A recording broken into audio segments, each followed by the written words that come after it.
It's something that I haven't really heard of in my lifetime is the federal government actively going to war with the states. And by this, it's a little tongue in cheek because it's not like we've had a declaration of war from Congress or anything like that. But President Trump is definitely making some moves and saying some things that are antithetical to the sovereignty of the states, where the federal government is stepping in and trying to tell the states what they can and can't do through a variety of means. I think it's time we pick this apart a little bit, and it relates to something that's very timely that we covered previously with Tina Peters. So, Lucas, can you fill me in a little bit about what's going on here? So, I think Trump has said that he wants Tina Peters to be freed, but the federal government can't actually step in and do anything directly. So they're trying to exert some influence in a somewhat indirect way. That's what I mean by going to war. So can you fill us in a little bit about what Trump is planning on doing or what they're threatening to do? Well, first, let's work this back a little bit. One, Trump Trump's wrote a post on Truth Social, his social media network, in which he decried the decision against Tina Peters in a case that was held in or brought in Colorado. And who is Tina Peters? Tina Peters was the county clerk of Grand is it Mesa County of Mesa County, where Grand Junction is in western Colorado. And the reason that she was um, well, let me just break down what happened there. One, Tina Peters against the um, declaration of the rules by the Secretary of the State of Colorado, Jenna Griswold, made a copy of the voting database records leading into the election in 2020. So afterwards, she was put on trial. Now, this seemed to me at the time, and the reason that we covered this, unprecedented because Tina Peters was an elected official, and Tina Peters should have precedence. The local laws of the United States take precedence over the more general laws, and that goes from the county to the state to the federal government. So Colorado sort of marshaled a prosecution or drummed up a prosecution in everything that I would call a kangaroo court and sentenced her to 9 years in jail. A travesty, but this was Colorado's problem. So Donald Trump has taken it upon himself to advocate for Tina Peters' release, but Donald Trump is the leader of the federal government, of the government that presides over commerce of the United States, and the jurisdiction of each of those states goes to the property and the persons that reside in those states. That is according to the Constitution. So Donald Trump cannot issue a pardon to Tina Peters like, say, Joe Biden did to Dr. Fauci or Hunter Biden, although those were preemptive pardons. They hadn't even been charged. But we know we hear a lot about the pardons that presidents issue as they usually leave their office. But those pardons that they issue are for federal crimes. And you'll note some, if you start paying attention to the charges that the federal government may bring, whereas the state can charge for murder because it owns the body of the persons that reside in the states, the federal government can't charge for murder. But it has to charge along the jurisdiction of commerce or transportation. So it will charge for conspiracy to commit murder, and it will find at some point that you've spoken to somebody in another state, because whenever it gets to enter into the conversation, whenever uh, whenever citizens of the states are whenever multiple states are brought into question. So, long story short, Donald Trump does not have authority over the state of Colorado, but there are many other avenues and routes that he can take to try to pressure Colorado, and one of them is coming out publicly to say this. I would imagine that he is applying pressure in privately to the state officials, and may go so far as to threaten to charge them under RICO statutes, racketeering statutes, um, or or who knows what else. The most common tool that the federal government uses to try to bring the states into line to their wishes, though, is to deny funding or to threaten the funding of the states.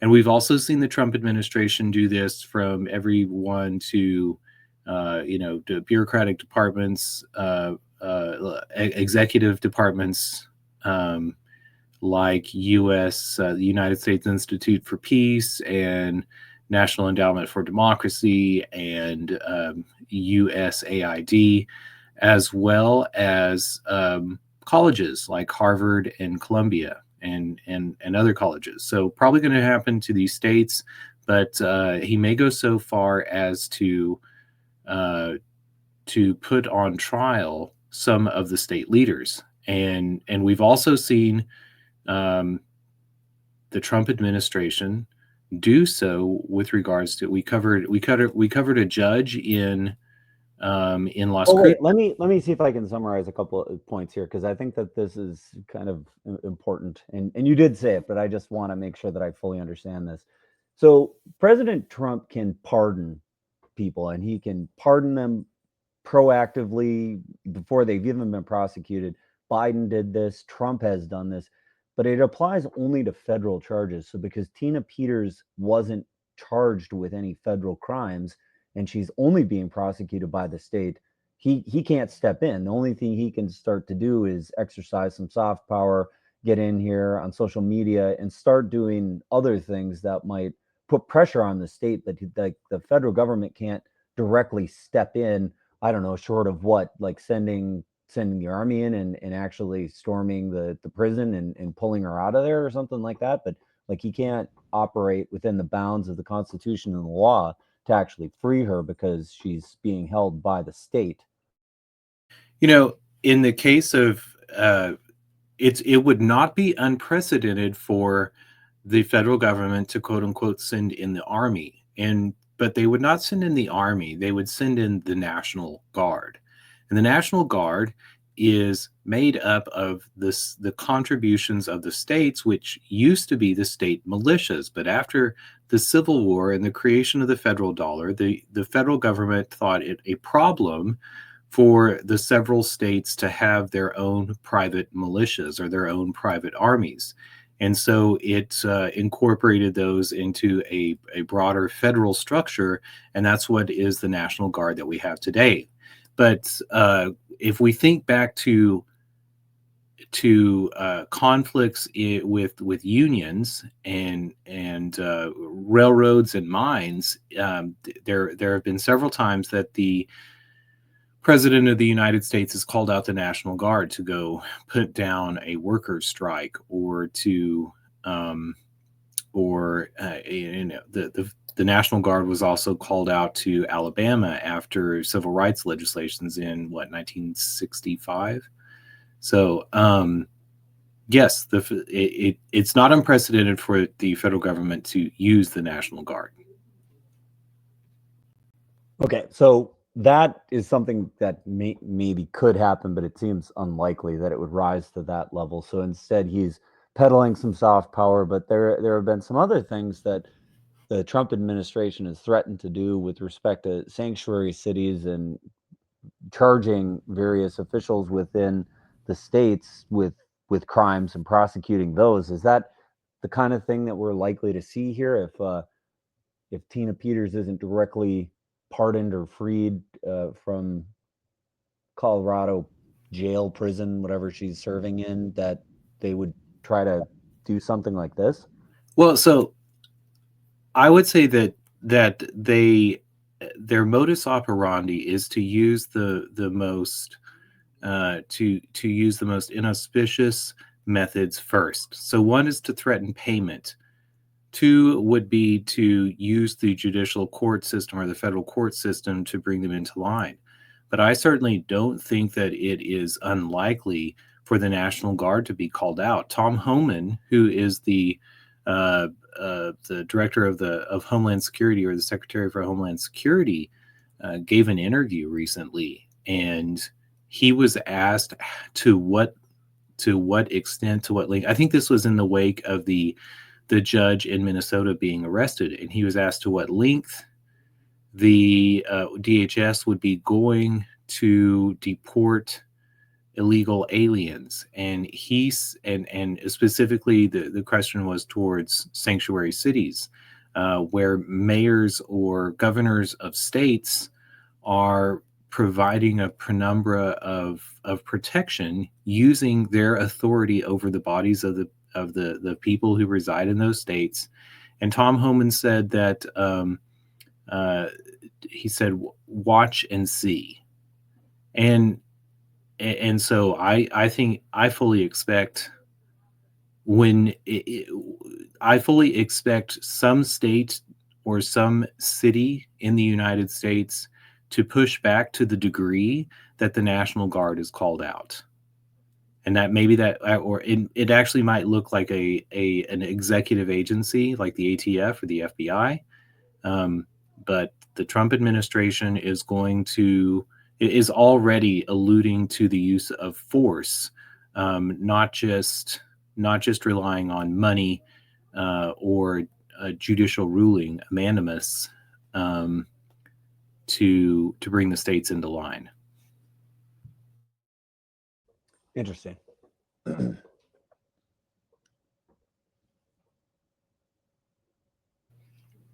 Yeah, it is interesting. And we have a narrative in the history of the United States about relying on the federal government to enforce the unalienable rights that are guaranteed by the Bill of Rights. And we also talk about the Constitution, but in reality, the Bill of Rights it operates very differently than the Constitution. The Constitution is a contract between states. Those states ratified that Constitution. But the Bill of Rights prohibits the governments, especially the federal government, as it was originally understood, was to prohibit the federal government from encroaching on unalienable rights. So it has been the history of the unalienable rights of the citizens, right? The Bill of Rights doesn't speak to the states particularly. Well, not to citizens though. The unalienable rights were guaranteed to persons. And if you pay attention, well, that's an interesting distinction, because I think that right now we've had some statements by the Trump administration that said that illegal aliens are not allowed due process and a whole bunch of stuff. So you're actually saying that would be an incorrect way to interpret that. And they are very aware of the history of debate as to whether the Bill of Rights applies to citizens or to persons. But there's a long history of precedents, and there is arguments, discussions, papers that are written by the framers of the Constitution that are very particular in saying, it's not just citizens and especially think of the distinction between democracies and republics, those that we obfuscate today. They wanted the protections of the document to extend beyond, the landed aristocracy of Virginia, the original, Thomas Jefferson Democratic Republicans.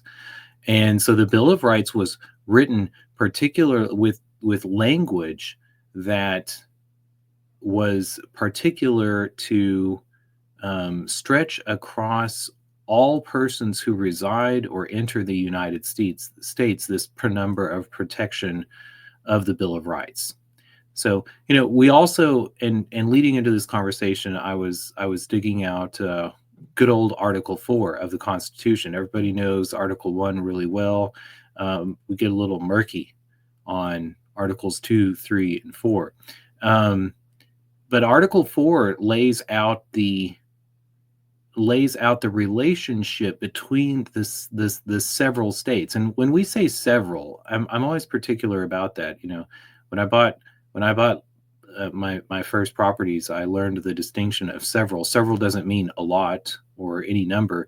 It means legally distinct with autonomy. Several. And I always think of several as a good way to think about it is separate. Like I think you're giving a much more technical thing, but that's like another one that kind of sticks in my mind as how to interpret several, as in if I were to sever something, it's in multiple pieces. It is not connected necessarily.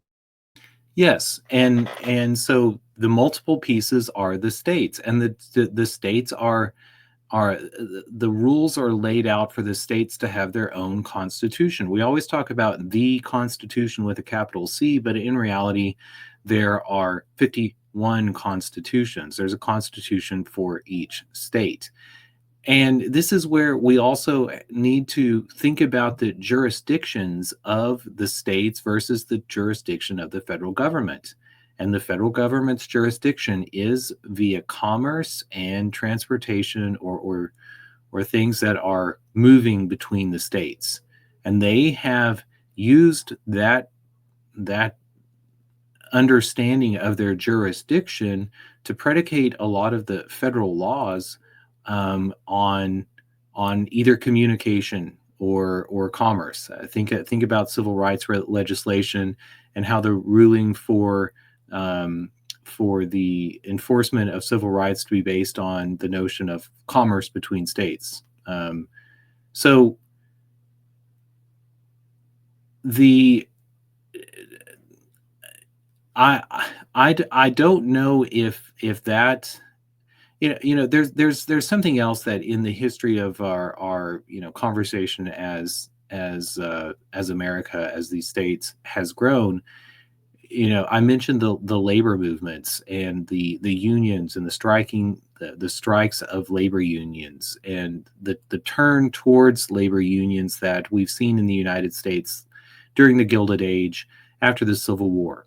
Why didn't we have labor unions beforehand? Because we had the states to advocate for against each other and against the federal government.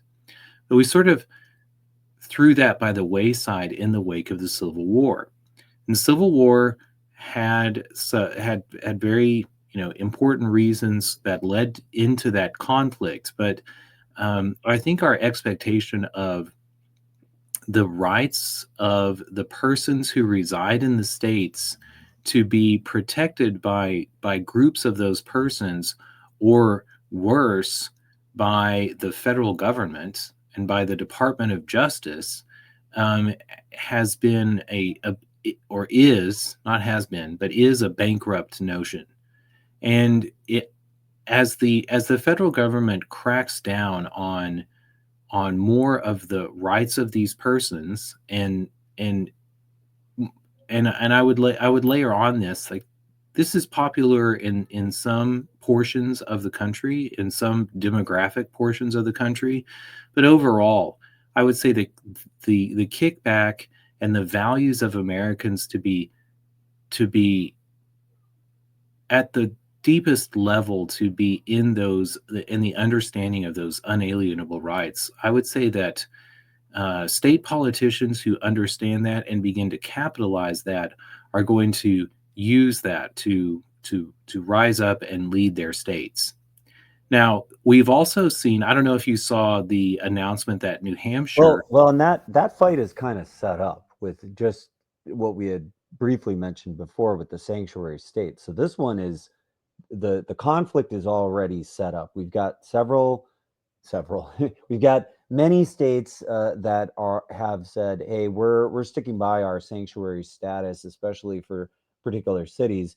And the Trump administration has said this is not correct. You cannot be harboring these illegal aliens, and this idea of sanctuary is not something that you can provide to people who are here illegally. Is that a fair description of one of the setups of where we're going to see this conflict play out? Yes, and we're seeing so Tom Homan again in his interview that he gave recently said we're going to go into the public. We're going to arrest people. We're going to arrest people in the public, and he said, and we're going to go into the workforce, and we're going to triple the number of agents that we have, and we're going to go arrest people in the workforce. Again, let's think about. When he says we're going to arrest, who are the actual boots on the ground that are going to be doing the arresting in this? Is it ICE? Well, we've seen ICE, but again, I think the federal agencies are have also incorporated the Like the FBI. FBI or the CIA, we would see? Well, I mean, the CIA. Hopefully, the CIA is not supposed to be used domestically, although we've seen that expectation eroded, and proof of that in the last couple of administrations. Um, I would say overtly no, but the FBI, the ATF, the DEA, all of those agencies are going to be brought to bear and coordinated by the Department of Homeland Security, and and and so we've seen that one. One, we have different expectations also of the privacy and the protections of citizens for on one hand, but also persons on another. And we have one expectation of a level of privacy when we're in public, so we don't see something, a policeman detains somebody on the street. That's one thing, especially if they're engaging in traffic, they're moving, going back to these jurisdictions. State troopers. I don't want to go off under that branch, but Tom Homan mentioned one in public, two at work. We have a different expectation of privacies and norms at work, but he said we're also going to go into homes, and this is going to cause a conflict in the support of the MAGA movement, because there are those who are very concerned with jobs and and but there are those, I would say, a deeper concern is privacy, and especially privacy when it comes to the home. And so the notion that federal agencies are going to be able to go into anyone's home and ask for their papers is not going to sit well with America. And uh, and this is what the Department of the Department of Homeland Security expects to do. So This is the very type of activity that a lot of the Second Amendment rights, uh, people who are very concerned about this type of why they want this right to keep and bear arms was to prevent this type of stuff, to have people barging in on your home and invading it, and your ability to defend against that, the tyranny of the state. And so now we're actually getting this from the Trump administration under the auspices of that they're going to be cracking down on people who are employing illegal aliens to cut their grass or whatever, like domestic servants, I think is the thing that they're most concerned about here. and and this is you. I mean, when I think about the implication of what's actually going to happen, I've talked about politicians pushing back against the federal government. They're going to pick their battles. Um, but I think we also should expect exactly what the protections and the reality of life in the United States leads to. At some point there will, and, and I should also add, I think I really like Tom Homan. I think he is honest and an honorable person, but the realities about the protections that are granted in the Bill of Rights, and that American people, citizens and people living in America alike, bear arms and keep them in home and have an expectation of privacy in their homes. I would say we're going to see a court case at some point in which the question is raised, you know, did this person have a right to shoot federal agents that broke into their home? And Do you think that that would be upheld? Do they have a right to shoot federal agents? well, I think that the notion of of the blindness of justice is limited, and I think most judges are very political. I think I, th- all I think people it, are. I think it comes down to the jury, right? And this one, if it, I can't imagine that if somebody actually did this, that they would settle for anything less than a jury in that Well, situation. well, the jury will come in at the initial trial, and but we have a limited reliance on juries in the American judicial system. And again, But that's by election. I mean, I think that that's something that people decide whether they want to have a jury trial. And in a lot of private contracts, they try to write the jury out so that you can't even have a jury trial. But I think in a criminal case like that, it's entirely up to the defendant to say whether they want a jury or not, because you have to. I think you get to make that decision as somebody who's a defendant. well, but the jury is told that they only decide on matters of fact and that they don't get to decide on matters of law. Yeah, but there was a in Times Square we had jury nullification was right there, front and center. Oh, Well, I did you mean, see that? That was pretty wild. I did, and I think that we should have an expectation that juries get to decide on matters of law, but again, that's not what they're told, and the decisions of the juries with regards to the matters of fact are then put through an appellate process, and where most Americans turn to answer that question is to the Supreme Court, and the Supreme Court is a federal court. So that we throw them all into the same basket is problematic, and I think the Supreme Court is the most politicized court, even though um, uh, the politicians and especially lawyers and other advocates of the legal system have tried to maintain that the Supreme Court is autonomous from the line is that Supreme Courts are nominated for life, so they are immune to the whims of politics. But uh, in fact, the reason that they are given a term of life is because it is so political. Um, We're going to see this jury nullification thing play out with the in the trial of Luigi Mangione. I mean, it's got like this is I got to imagine that whoever paid for this to be in Times Square had this pointed squarely in the sights of the jury that is going to preside over his case. well, we'll see. I do expect jury nullification. I think that the suppression of the decisions of juries is, we have this narrative and we lean on the understanding that America is a democracy, but democracy is found in juries, not in uh, the the Republican legislative process that we have in our government. So yes, I think that we will see more jury nullification and a greater understanding of that as people have more communication and uh, the realities of the legal system and the political system are not are are not shepherded by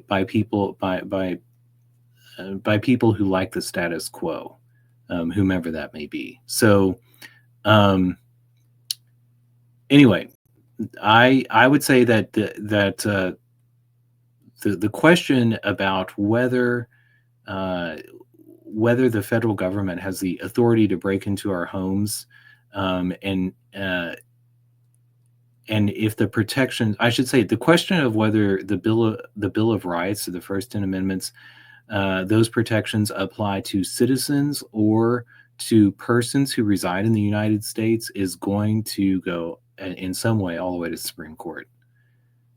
That's where I would expect that to be a question that in some way ends up on their lap.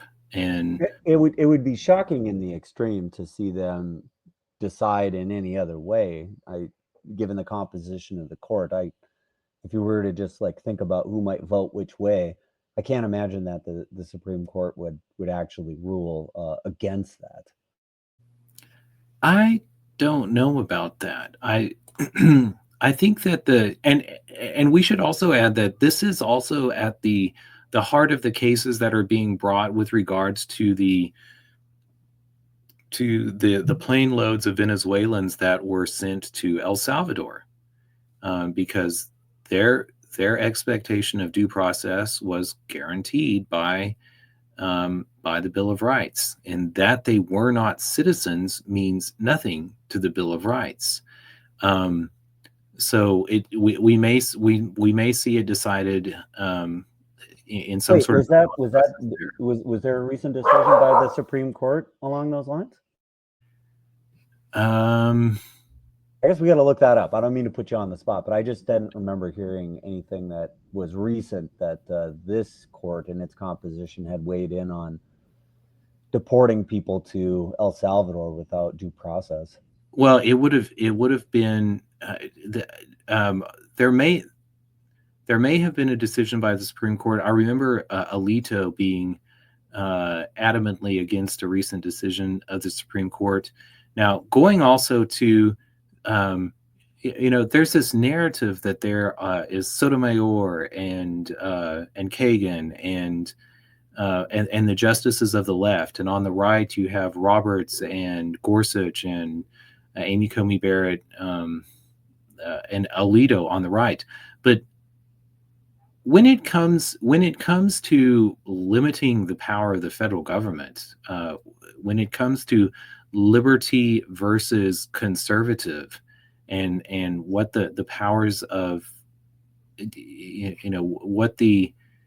what we're going to allow people to do in the United States, I don't think that those traditional understandings of left versus right, they don't hold up. So. Oh, I, yes. I think it was this one, and they actually ruled the other direction, didn't they? Say he had to be brought back, and the Trump administration is kind of thumbing their nose at the Supreme Court. Um, yes, and this brings up another. Yeah, how could we have forgotten this? That's just it's we're in the middle of the show. We're trying to spitball things and try to remember things on the fly. It's not always possible to hold everything right there in the forefront of your mind, but that's why it's good to just quick look things up if we can. And yeah, here it is. I believe that this was resoundingly said that it's a misapplication of the law here, and that they can't do that, and that they were supposed to comply, and that they have not. Well, and how could we forget this? Because we've got a lot going on, internationally and domestically. There's a lot going on. But when this, the main thing that I remember as this was decided was there was shock. Shock, I tell you, that the Trump administration did not did not comply with the decision of the court. But this goes to the limitations of especially the federal court system. Now,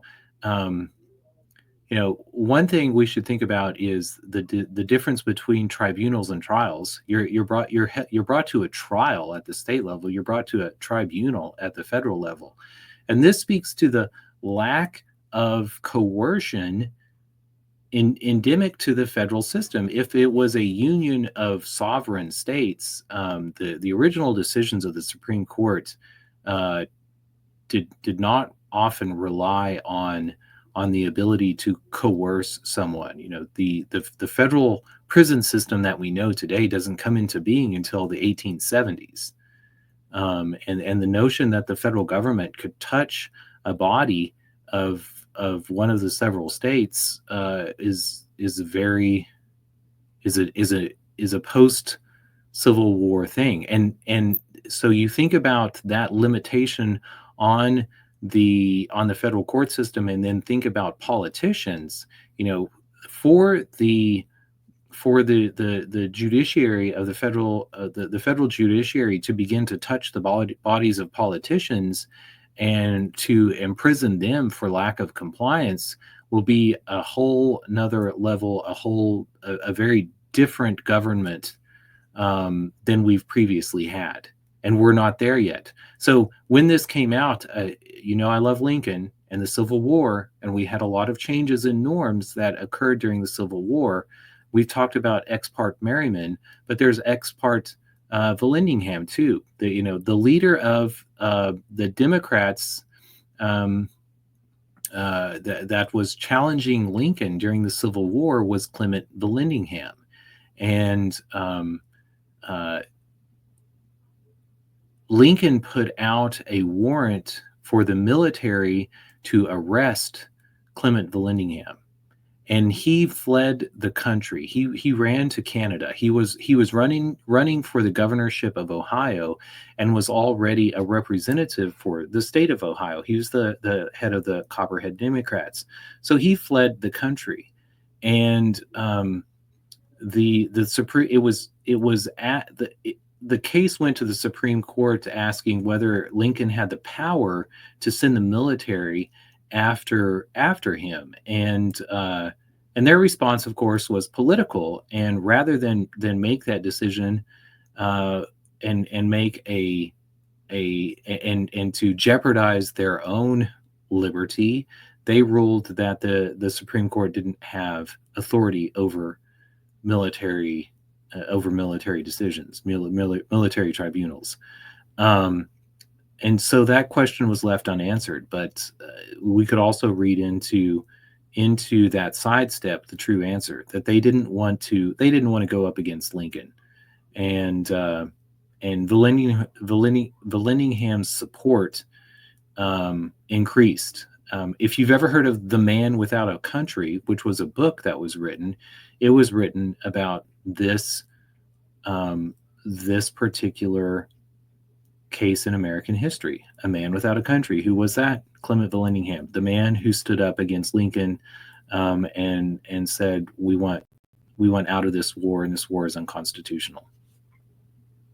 Well, I think we're just about at time, and that's a fantastic summary of where things have been in the past. And I think it's always important for us to inform ourselves about how things have played out in the past precedences.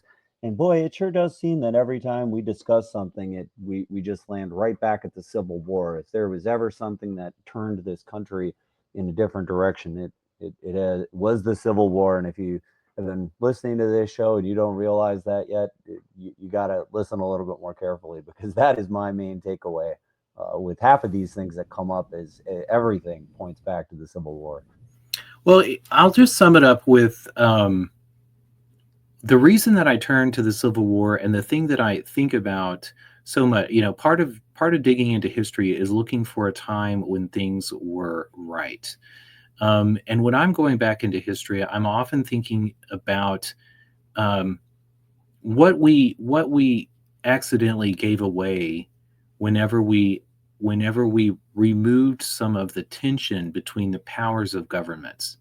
Because to make the assumption that a person or a group of people, like a union or a nonprofit organization, we're going to be able to stand up to the government has been an error. And we can always expect governments and politicians of governments to exceed their authority. And one of the original checks against that in America that we never talk about was having governments pitted against each other. So I hope to see state governments and municipal governments, county governments, stand up to the federal government, and that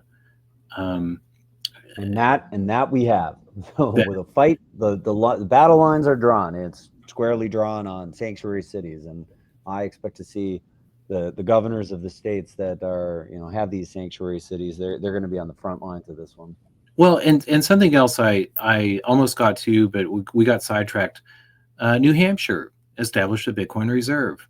Why is it important that states are beginning to set up Bitcoin reserves?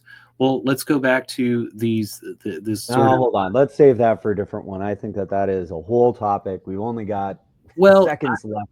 I just want to shortly tie it up, because if the states remove the ability of the federal government to deny funds to them, then they've taken out a massive tool that is the one that has had the most influence since the creation of the dollar, and especially the fiat stretchability of the dollar.